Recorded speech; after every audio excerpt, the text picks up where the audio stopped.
Again piece wise defined means कि एक section में कोई फंक्शन है, दूसरे सेक्शन में कुछ और वैल्यू है, तीसरे सेक्शन में कुछ और वैल्यू है। ठीक है, just take an example, first वाला जो हम डिस्कस करेंगे that will be a modulus function.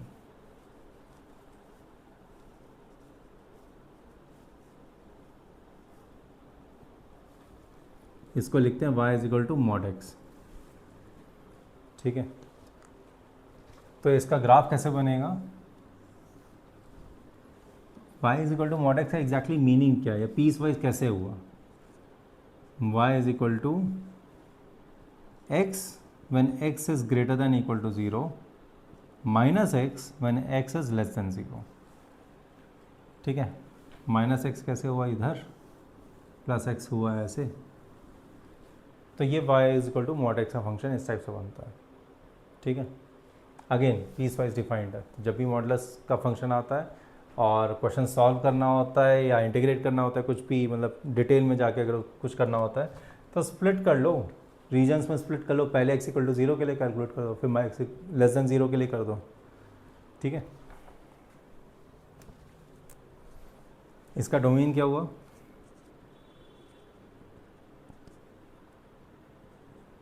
सारी वैल्यूज़ के डिफाइंड है, राइट? x तो सारी वैल्यूज़ के लिए डिफाइंड है। रेंज 0 से लेके इन्फिनिटी,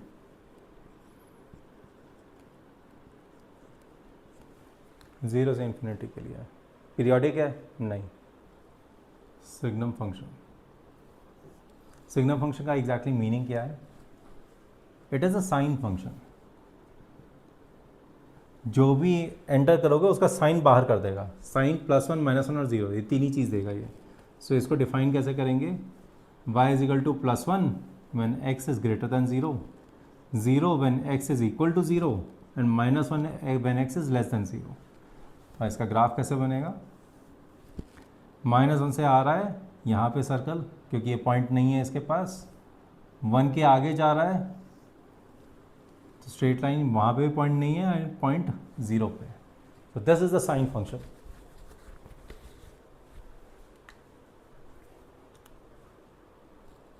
ठीक है, तो इसका डोमेन क्या है?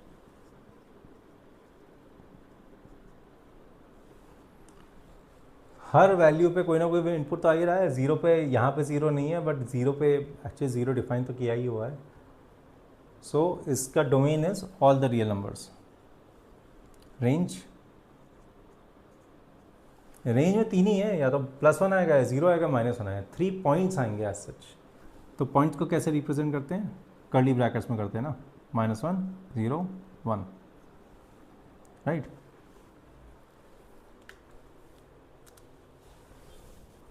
The third function that we are going to discuss is fractional part.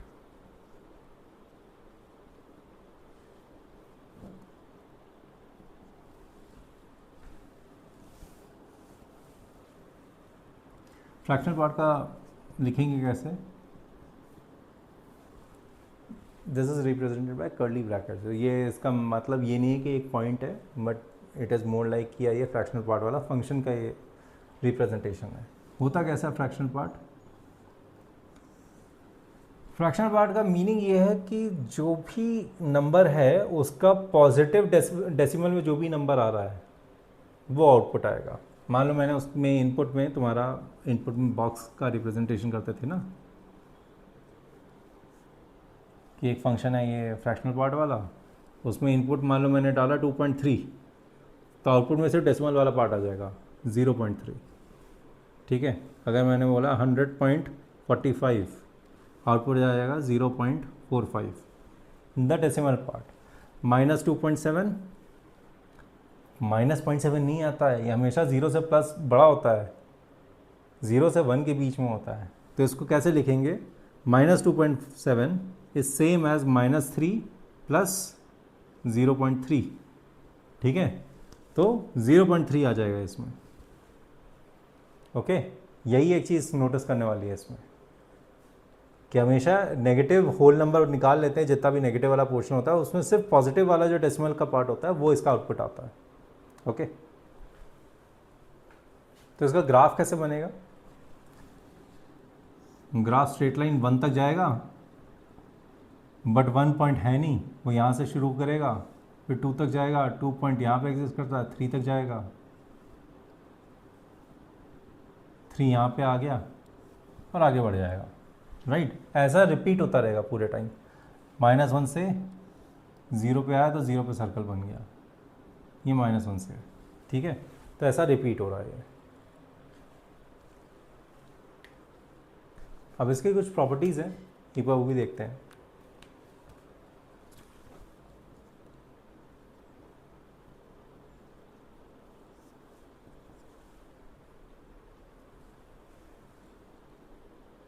सो जो आउटपुट है this is always greater than 0 and less than 1 या लेस देन 1। 0 हो सकता है बट 1 कभी नहीं हो सकता है, ठीक है। Second, x plus minus m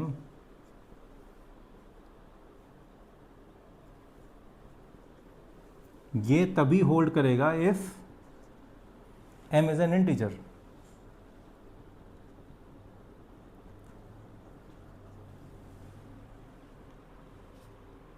ठीक है। m अगर इंटीजर है तभी ये होल्ड करेगा। तो third one,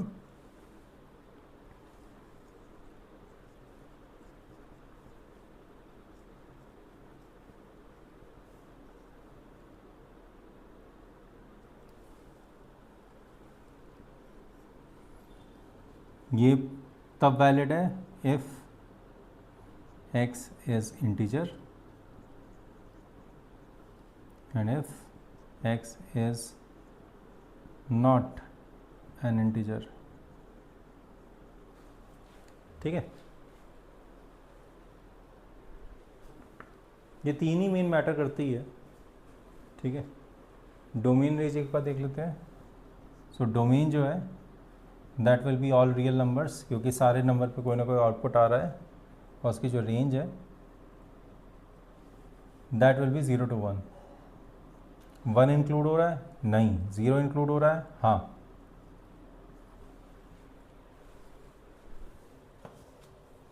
greatest integer function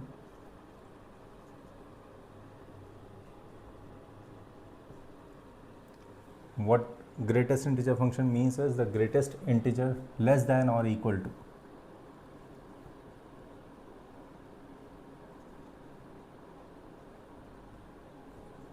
greatest integer less than or equal to, this is the name of the essentially the function.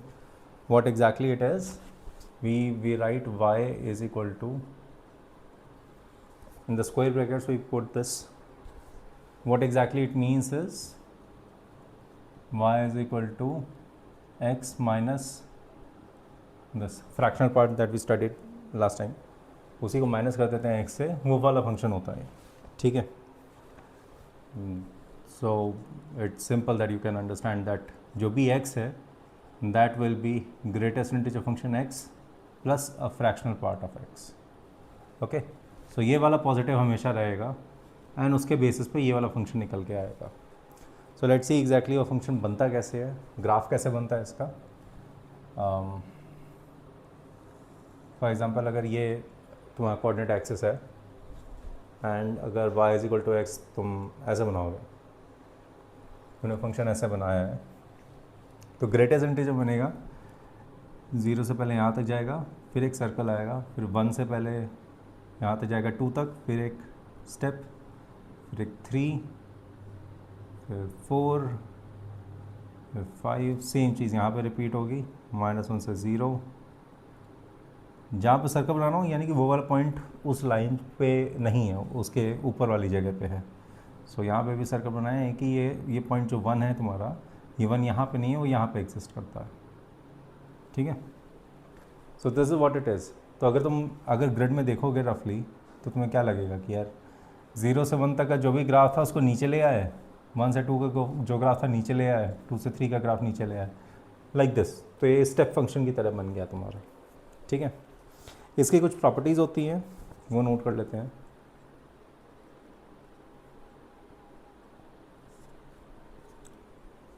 पहला तो एग्जैक्टली यही प्रॉपर्टी है इसकी, जो नॉर्मल जो फंक्शन जो x है, जो भी हम नंबर x मान के चल रहे हैं, that is a sum of the integer part plus the decimal part, ठीक है। अगेन हर नंबर वैसे ही होता है, राइट, एक इंटीजर होता है, एक डेसिमल पार्ट होता है, तो उसको स्प्लिट कर लिया है इसमें। द सेकेंड वन इज़ कि जो तुम्हारा ग्रेटेस्ट इंटीजर फंक्शन जो x का होता है, वो किसके बीच में लाई करता है, is the question. That is x minus 1 से x के बीच में लाई करता है। अगेन डेसिमल पार्ट हटा दोगे तो कोई भी नंबर का अगर 3.2 है, उसका डेसिमल पार्ट हटा दोगे तो यहाँ पे 3 बचेगा, राइट। 3.2 से छोटा रहेगा और 2.2 से बड़ा रहेगा, right. This is what it is saying. Third one is x plus minus m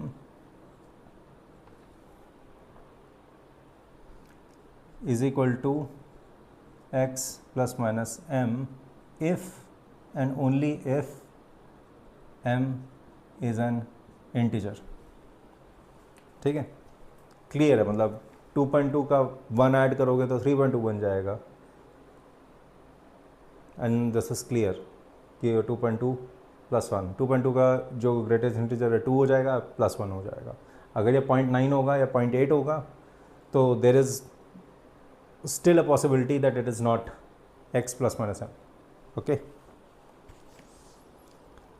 obviously मतलब 0.9 यहाँ पे चला गया है तो फुल वैल्यू देगा ना ये, मतलब 0.9 आ जाएगा बाहर, so it's clear। so the fourth property is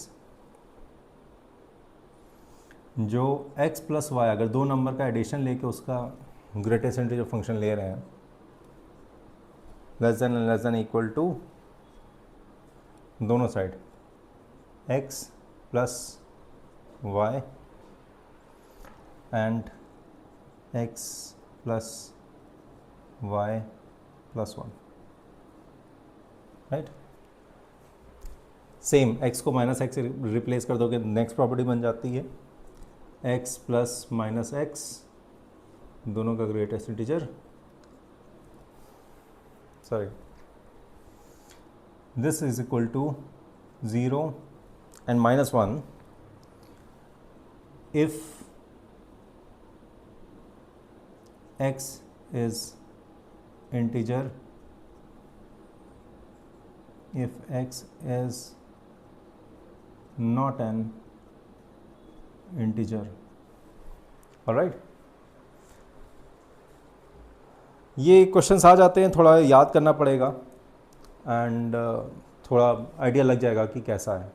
so the last property आती है sixth, that is m times of x का greatest integer that is not equal to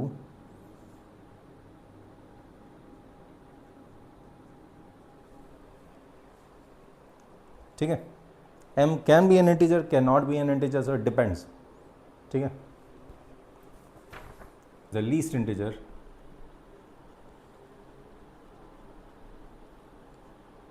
function that is least integer greater than or equal to the given input,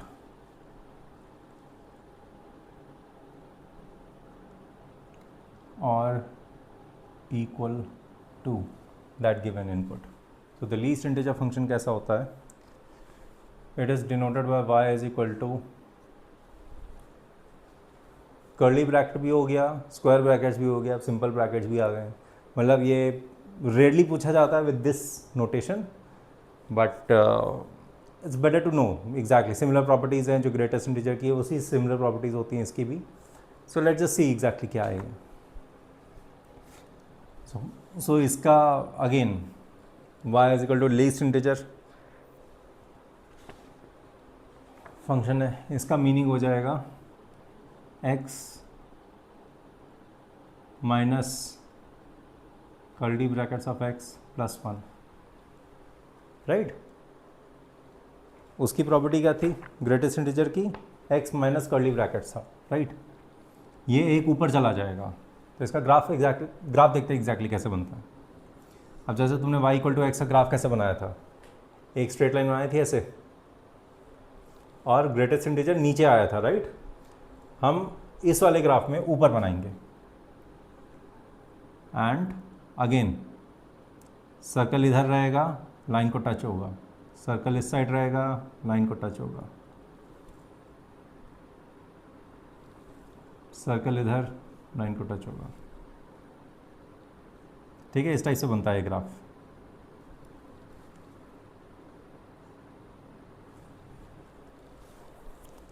this is जो greatest integer function था, that is called floor function. ये मतलब maths में अगर coding वगैरह करोगे तो उसमें फ्लोर फंक्शन की तरह यूज होता है। This is called a ceiling function, ये ऊपर चढ़ा देता है इसे। तो एक्स के जितनी भी वैल्यूज़ हैं ऊपर की तरफ पहुंचा दिया उसने, सीलिंग पे पहुंचा दिया उसने, इसीलिए सीलिंग फंक्शन नाम बोलते हैं। इसकी भी कुछ प्रॉपर्टीज़ हैं।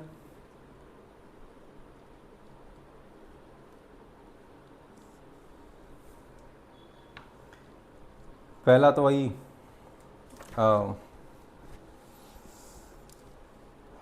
X plus minus N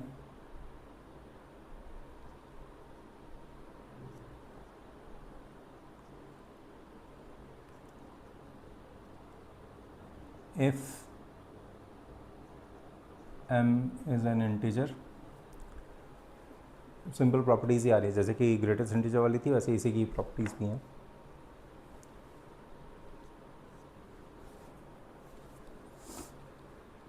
x is equal to greatest integer x plus fractional part of x minus 1, sorry ये least integer x plus fractional part of x minus 1, ठीक है। अगेन ऊपर चढ़ा दिया है, उसके ऊपर फ्रैक्शनल पार्ट भी ऐड कर दिया, तो 1 तो माइनस करना पड़ेगा ना, वो वाली चीज़। There is the second one. Third property is जो माइनस ऑफ x है that will be minus of x और minus of plus 1 if x is integer, if x does not belong to integers, ठीक है। Again बहुत ज़्यादा deep में नहीं लेके जा रहा हूँ, but you get the just of it. दो तीन प्रॉपर्टीज़ याद रखनी है, एंड यही प्रॉपर्टीज़ याद रख के एग्ज़ाम में अगर तुम डालोगे, एक्चुअली क्वेश्चन में डालोगे, तो ये प्रॉपर्टी एग्ज़ाम के क्वेश्चन सॉल्व हो जाते हैं, ठीक है। That's the whole objective. समझना है कि एग्जैक्टली फंक्शन क्या है। फंक्शन ऊपर की तरफ शिफ्ट कर रहा है, इसमें लीस्ट इंटीजर फंक्शन ऊपर डालता है, ग्रेटेस्ट इंटीजर फंक्शन नीचे गिराता है, उल्टा चल रहा है यहाँ पे, ठीक है। तो छठे टाइप का जो discontinuous basically piecewise function होता है, that is called maxima minima function. Again ये पीस वाइज फंक्शन है, तो जिस रीजन में एक बार बता देता हूँ एग्जैक्टली कैसे होता है। ये लिखते कैसे है, जो maximum function that is written as max of f1 of x, f2 of x, f3 of x, multiple functions हैं, उसका ब्रैकेट में डाल के इंडिविजुअल कॉमा डाल के लिखते हैं इसको। ये मैक्सिमम वाला फंक्शन है। जो मिनिमम वाला फंक्शन है that is written as min of f1x, f2x, f3x and so on. जितने भी फंक्शन डाल सकते हो उसकी मिनिमम पॉसिबल वैल्यू बताता है। सो मिनिमम वाला जो है, जो भी ये चारों फंक्शन साथ में प्लॉट करो, उसमें जो भी मिनिमम पॉसिबल वैल्यू है वो f1, f2, f3 की, वो आता है इसका आउटपुट। ऊपर वाले में चारों फंक्शन प्लॉट करो, जो मैक्सिमम पॉसिबल वैल्यू है f1, f2, f3 की, वो आता है मैक्स का आउटपुट, ठीक है। Let's see this in action. कई बार मतलब ग्राफ अगर बन रहा है तुम्हारा कि फॉर एग्जांपल इस टाइप से ग्राफ बना हुआ है,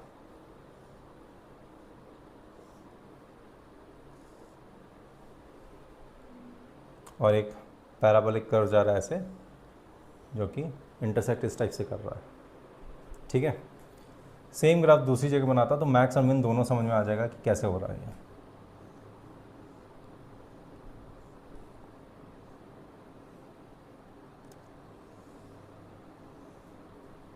ठीक है, सो ये अगर y इक्वल टू मैक्स आता है, मैक्स ऑफ सम फंक्शंस है ये, y इज इक्वल टू मिन वाले फंक्शंस हैं, तो इसका y मैक्स कैसे बनेगा, ये इसके आगे मैंने अज्यूम किया कि ये स्ट्रेट लाइन है दोनों में। ठीक है, इस पॉइंट पे जो भी पैराबोला है वो नीचे है, तो मैक्सिमम वैल्यू यही आ रही है। सो यहाँ से शुरू हो रहा है ग्राफ, ये मैक्स चल रहा है। ठीक है, बट यहाँ पे पैराबोला ऊपर हो गया है, पैराबोला की वैल्यू ज़्यादा आ रही है। सो ये जो लाइन है,